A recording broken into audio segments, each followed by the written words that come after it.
an abortion ban with no exception for rape or incest, that is not us. That may be Greg Abbott. It is not the people of Texas. Democrat for Governor Beto O'Rourke hoping to transform the November election into a referendum on our state's newly imposed nearly complete ban on abortion, which triggered into effect this week. If the polls are even semi-accurate, that referendum would favor the challenger, given 87% of Texans believe the new restrictions are too extreme. This week, we heard compelling testimony from Houstonian Elizabeth Weller, who was unable to immediately gain access to the procedure, even though her pregnancy was medically unsustainable. And they sent me home to wait for either my baby to die or for me to incur an infection, in which case I was left to gamble with my life and the health of my uterus, in effect gambling any future prospects of being able to get pregnant again. God grants us free will.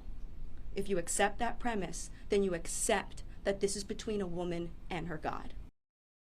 Panel trailing Abbott by at least 5 points. Is the issue of reproductive rights enough to slingshot O'Rourke into striking distance of the incumbent over the next 71 days? Holly, I'm going to start with you.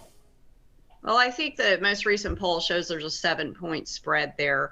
But also, there's probably some people who will be motivated by this issue. But here's something else interesting that came out of that press conference the other day. When Beto O'Rourke was asked about, whether or not he would support any abortion restrictions, he basically said no, none at all. And I think that's a more extreme position.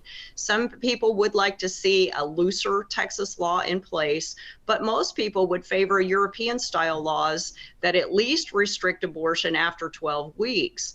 I don't think this moves the needle a whole lot. I think people are more concerned about crime, inflation, and the border crisis. And, we're continuing to see, a criminal element transverse that border very easily, bringing in record numbers of fentanyl, very dangerous drugs. And people are more concerned about that, albeit, some concern about this abortion issue. Let's also note that the Texas law does have exceptions for the health of the mother. And anyone who's saying that they can't get an abortion when there's, a serious risk to the mother, they're not talking to the right people. Yeah, Elizabeth Weller there, she took her case before the ethics board of the hospital she was being treated at. They eventually did grant that procedure. Chow-In, I tend to agree with Holly on this, that public safety and the border are bigger issues to most Texans. Do you see some energizing going on within a population that normally wouldn't vote and would have already voted for Beto anyway? Look, I think in Texas, people do vote with their pocketbooks. I wish it wasn't the way. These are very important issues in our state when it comes to abortion. We haven't talked about these extreme measures. We haven't talked about the exception to rape and incest right now. There is no exception to rape and incest. The trigger law just took effect. Abortion, there's an all-out ban on abortion now, except for those medically important cases.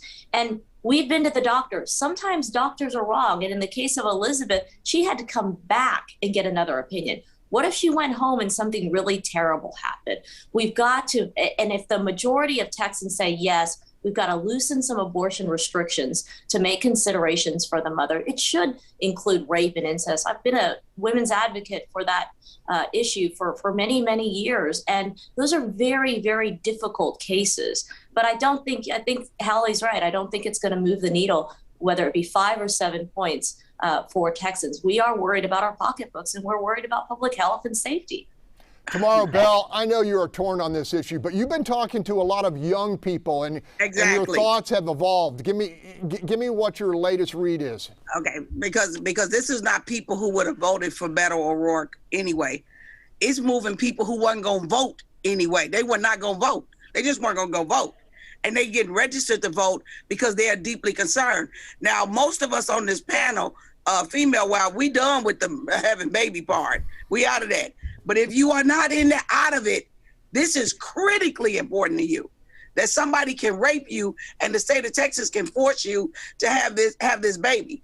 And I've said it before, no female walking this planet has not in their life at one time or another had a guy make them feel extremely uncomfortable or vulnerable. And it could have led to something. For many, it did. But for others, it was a, God, I'm glad that didn't happen to me.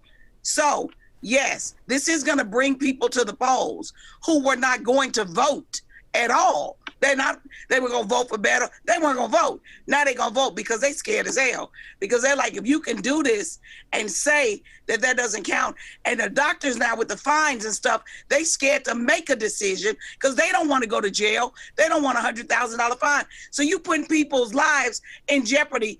That is a plan to political people to get votes. Gotta